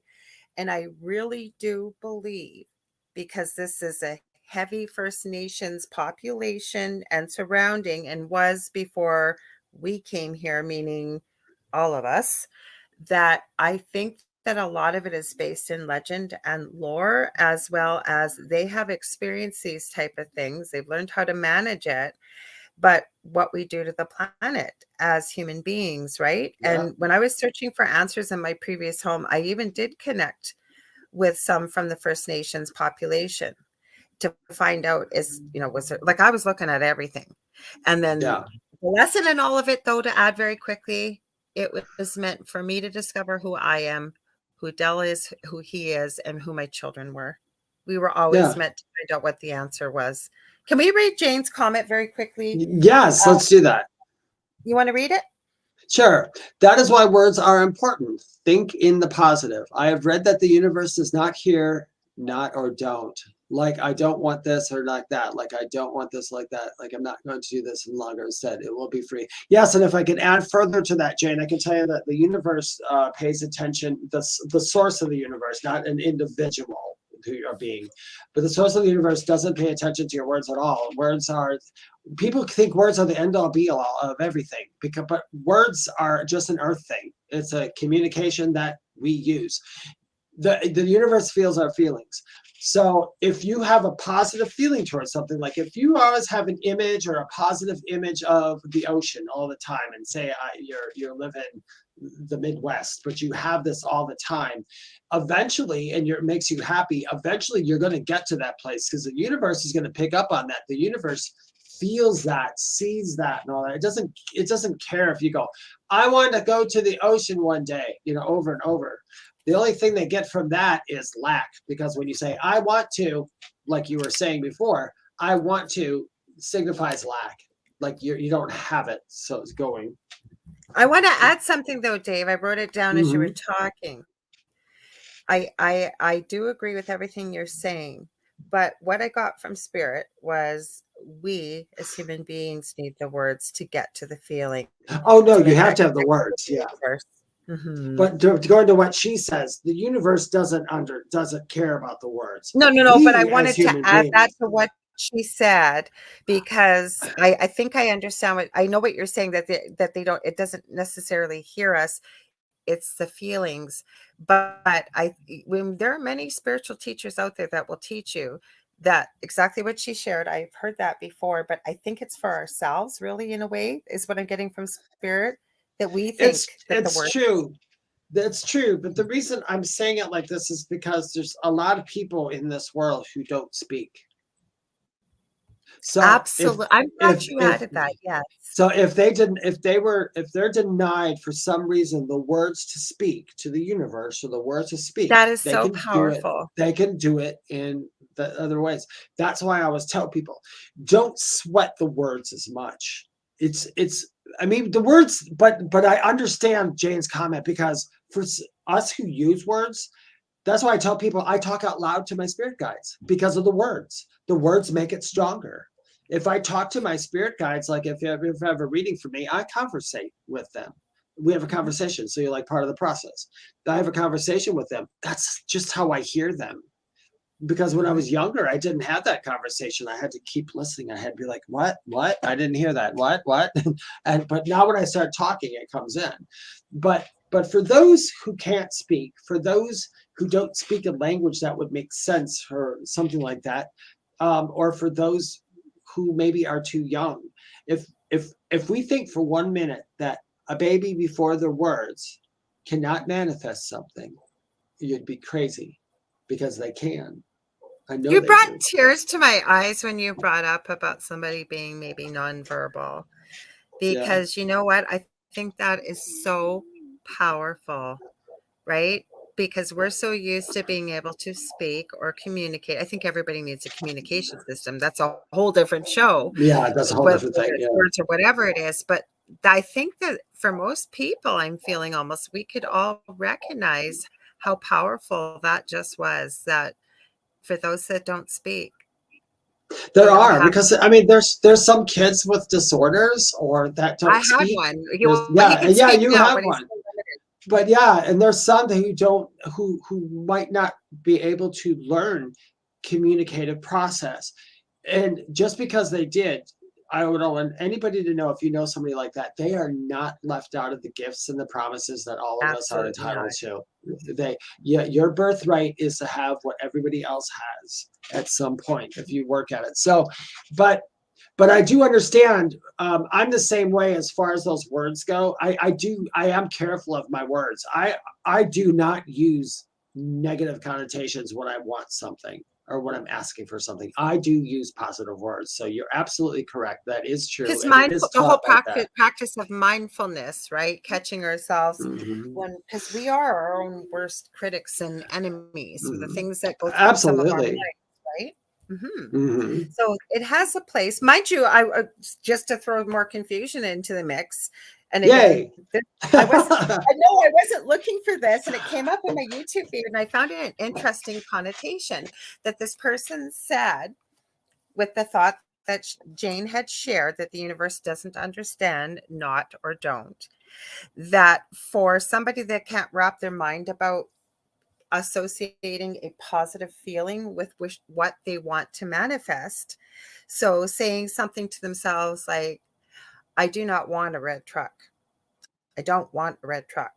I don't want a red truck. So in the way for affirmations, for example, and that's just an example, he was equating it to the fact that if you're going to use words and get to the feeling, and it'll be more believable that you really don't have the red truck, but you want it, and the universe isn't hearing the don't. You see where I'm going with this? So it can't, the negative's not really there. If it'll make it more believable for you to then begin to start to believe and imagine and dream and how we manifest something. It was a complicated way to get there, but it made sense to me in a way that I know what you're saying. It's almost like the beginning. It's like we're almost pulling some reverse psychology on the universe. Yeah, and the that's universe, exactly what it is. Mm-hmm. Now the universe knows, but if that's what it takes you to get there, by all means, go do it. I know, because people always ask me that before though, but I thought that could really work for people, because you know what, Spirit's been giving a lot of me this week too.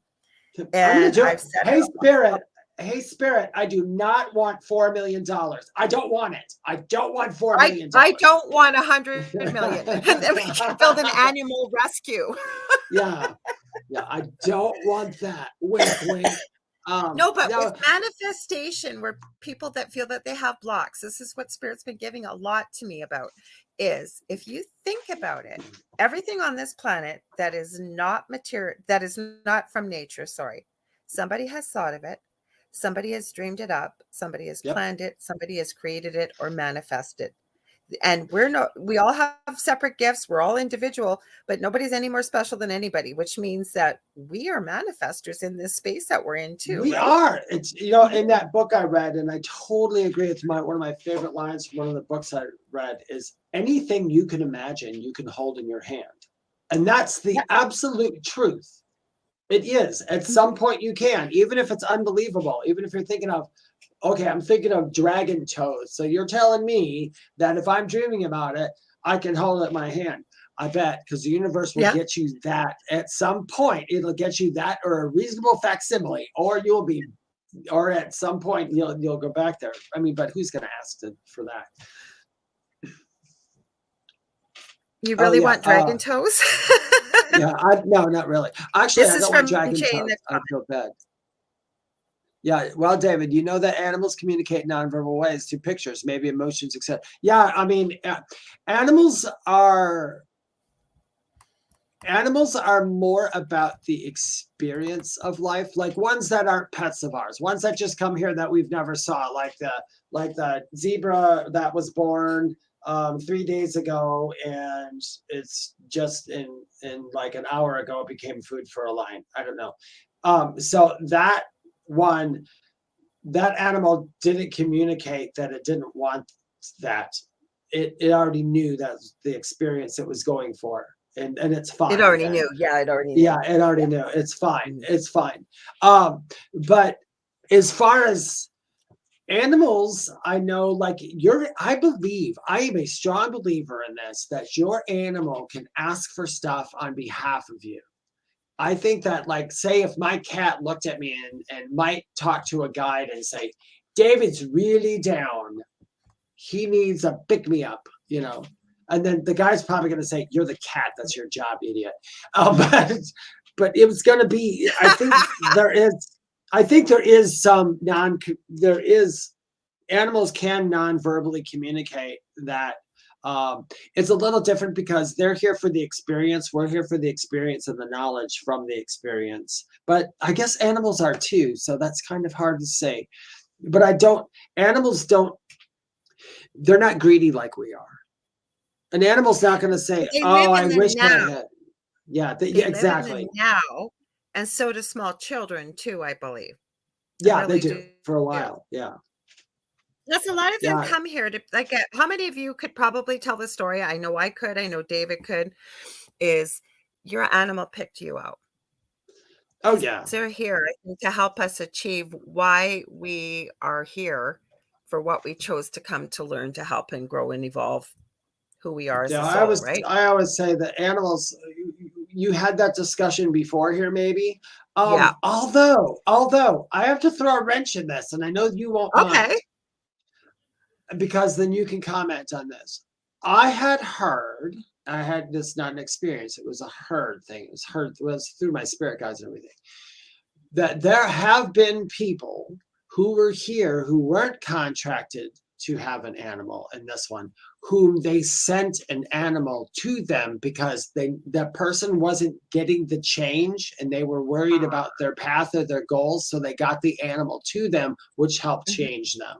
So there are people who have met their animals for the first time, but I'll tell you, if you didn't pick it out, they sent it to you for whatever reason. And your animals can do that too, I believe. Mm-hmm. I gotta agree with you 100%. I usually do agree with you, even though we may have different views. Sometimes it sort of meets in the middle. But the point is, I have to agree with you because I wonder. You know what? I believe our guides and whatever before. I think it's built into the fine print, if you will, of when we've agreed to incarnate into this particular lifetime. Absolutely. That there's going to be some provisos in there, like you said, sending you, if you will, an earth angel, as I like to call pets. I do. I'm a little particular, but to help you, if it's going to help you further succeed at what you chose to try and learn while you were here. Right? That is weird. Do you hear that? What? What do you hear? I'm getting like a low buzzing sound in my. Oh, I know what that is. Okay. I know exactly what that is. I think that's Dell in the driveway in our car that needs a muffler. I can hear it. That's literally what it sounds like. I was like, it's like that did not sound like my guides. He might be using the snow blower. I'm upstairs and he might be. No, he did take off. Somebody just drove away. That's how good my hearing is, you guys. I was hoping nobody was hearing it because I was hearing it. No, guys, I want to tell you too, while I think about it, I'm going to read Debbie's comment. So I found out, if you've noticed that the stream has been stuttering a little bit and what have you, I told Dave this. I'm so excited. I finally called my ISP provider because we have a really fast internet service here. Well, long story short, when they upgraded the internet over a year ago, they never upgraded the router. So they're coming next Tuesday. So by next Tuesday, we should have smoking fast internet. So we should, because I know I keep moving it up a little bit, hoping I'm going to connect right over top of the Wi-Fi, because I know it's lagging a bit on my end. So I apologize. I'm going to read Debbie's comment. Yeah. She says, my cat who passed this year really was connected with my guides. I'm so sorry, Debbie, for your loss. And she said there were times they played with him. He was very connected with my spirit team. I know he saw them and I know they love him and helped during his crossing. And again, I'm so sorry, Debbie, but you and I have a very incredible experience that I'd love to share here. I don't think I've ever told David. No, go ahead. Debbie and I were talking quite a few years ago on Skype, and we were on video.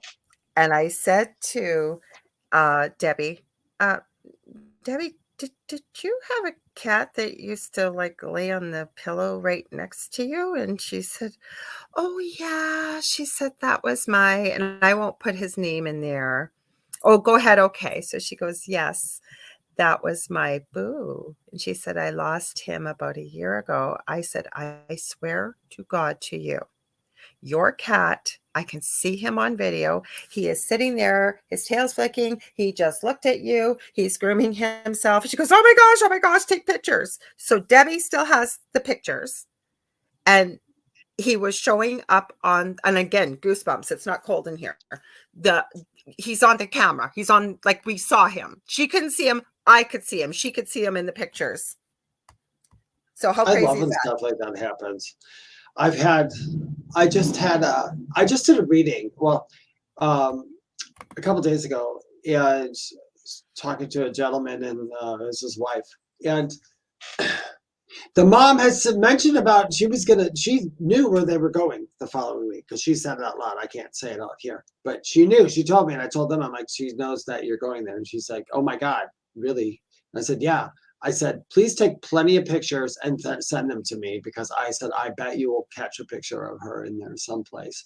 And I think they do that and can do that. Mm-hmm. I wonder if they're aware.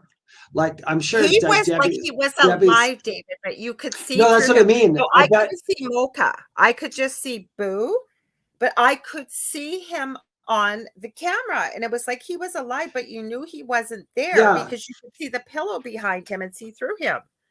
but I mean, like that the kitty was so strong that it said, "I'm going to manifest so somebody else can see me," which was really cool. And I think that that can happen, and they do it because I see animals all the time running around my house.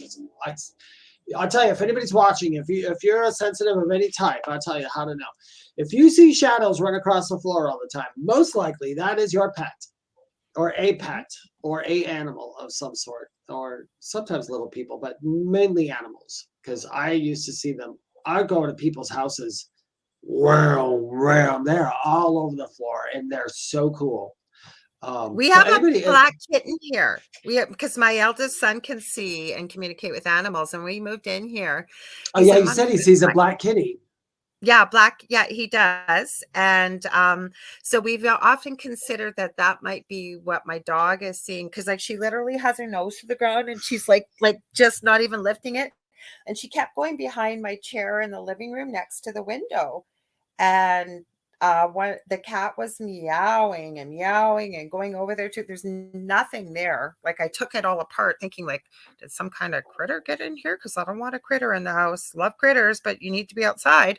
No critters. So that's what we think it probably was. Or a little, and we're not being disrespectful to human beings that are called, that you use the, I know when I say title, I don't say it disrespectfully. I say it with much respect, little people. So we're referring to the elemental and The the elementals, First yeah. Nation legend that I can't say I think the name that they use in the First Nations or Aboriginal language of what they're called. But it's really weird. We're almost running out of time here, Dave. But I was going to say, because depending on the legend, because I know Dell's even connected with somebody up in Alaska that talks about this kind of stuff on their YouTube channel.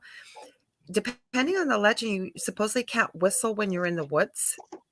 Or they I've heard stuff like that. I've heard stuff like that because a lot of people think every country or every civilization, or how do we put it, every race or civilization of people has a version of something. Oh So yeah. they have a version of little people. So like you said, the Aborigines, I know little people that might not be the same little people we might see here. I wonder if it's all the same little people, but it's how they present themselves to us. It could be. Yeah, it's weird.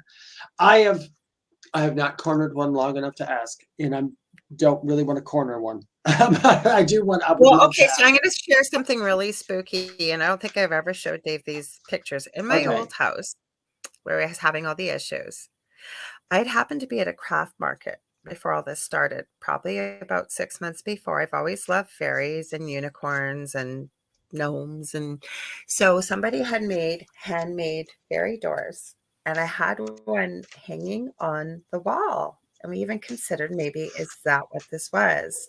I was talking to someone as we were talking about this.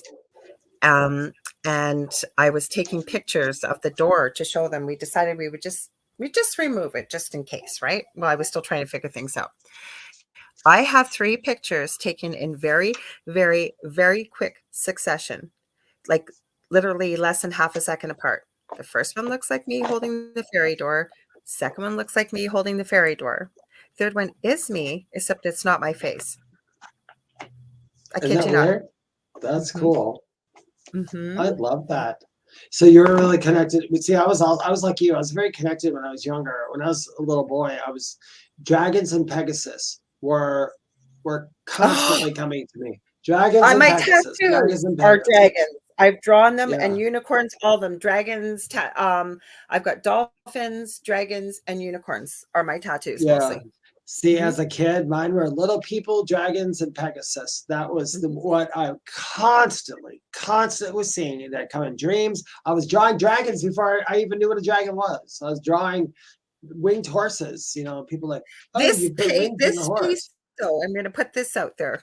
so we can leave people with a little bit here. And I'll actually, maybe if there's room, we're a little bit full in the picture section for me to, when I'm producing, but if it's open, I can pull them up next week. But it almost looks more troll-like because my face, like you can see Dell and I have matching tattoos and what have you, right?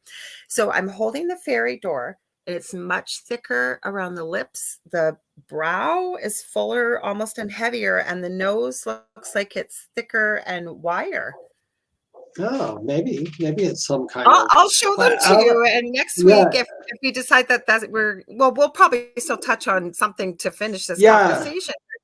I'll upload them, and you guys can see them. See what you guys think. Yeah, as you guys know from watching this, we went from one long conversation to another conversation to this conversation. If there's ever a conversation that we leave off on that you want more, you just write to us and let us know. Yeah. And well, we decided on that, but we told you guys the show was going to evolve. And David always made this point, and he was right. Like I said, we could pick a topic, but we know, Dave and I know ourselves well enough that we're never going to stay on the same topic. It's going to evolve into something.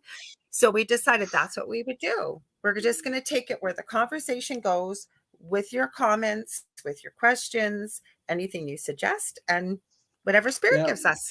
We didn't get to a reading. We've got 5 minutes, Dave. 5 minutes to do a reading. Let's pick someone quick. I just realized that. Go ahead, pick. Let's do it. Let me see. Michelle's gone. We did Nicole last week. Is Brenda still here by any chance?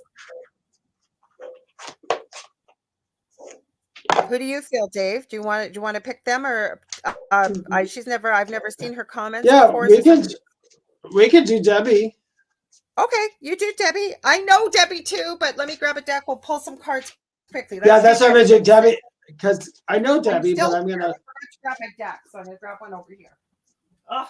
All right. Hey, go ahead. You can go first, Dave. We got about less than 5 minutes. Good thing I remembered. You're too in depth. Goodness gracious. Gotcha. I pulled a card for you. And I actually happen to have my Jacking cards, and I haven't used them for a while. And when I said Debbie, this is the one that pulled up, which is so funny because it looks a lot like your hair nowadays, doesn't it? It's reddish, isn't it? That's kind of cool. Anyway, the orange golden dragon, it's that dragon comes in, that energy comes in because it's opening you up to the new age that's coming up. So Debbie, thank you.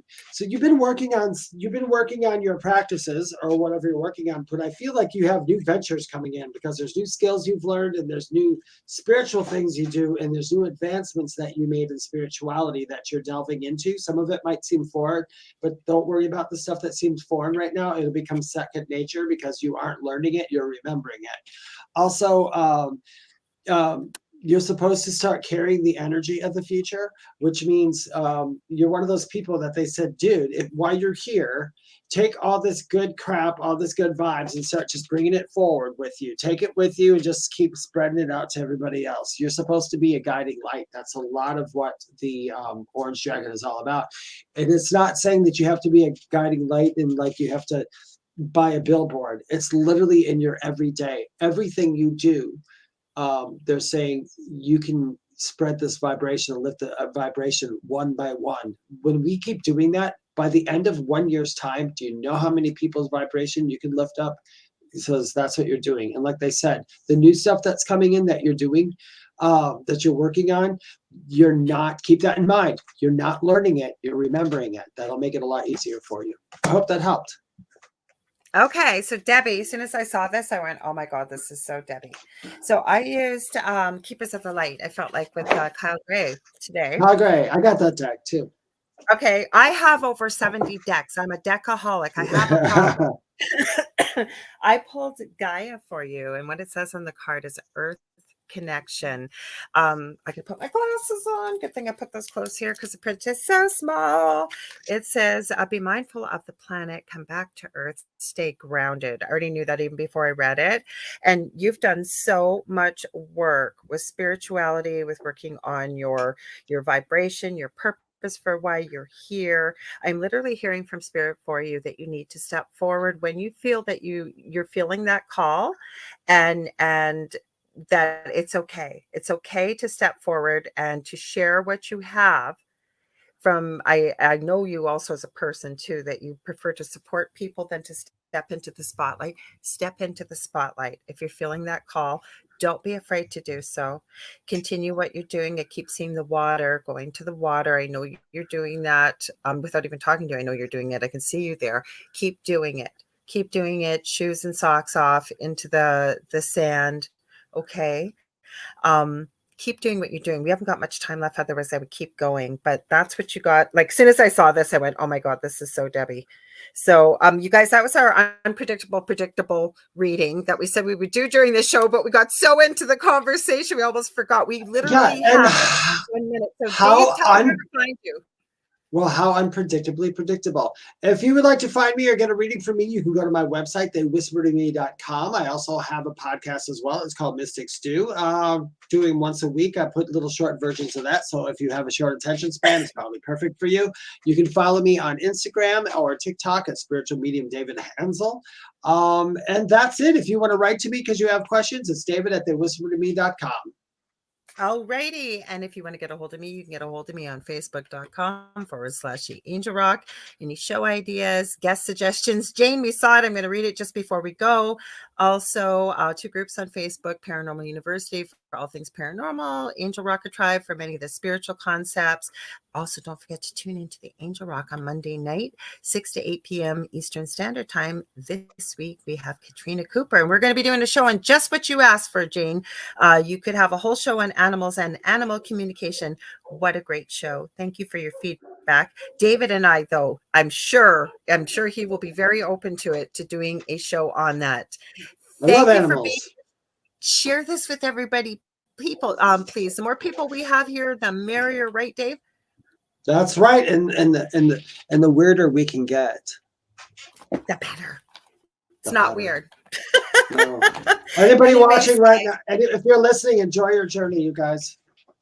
All right. Well, you guys remember what's at the foot of your bed. Be sure you can share it with us next week. Doesn't have to be scary, whatever it may be. Love to both, everybody out there. Jane said, love you both. And all the participants. We feel the same way. See you next week. Same space, same time. Take care. Bye-bye. Bye-bye.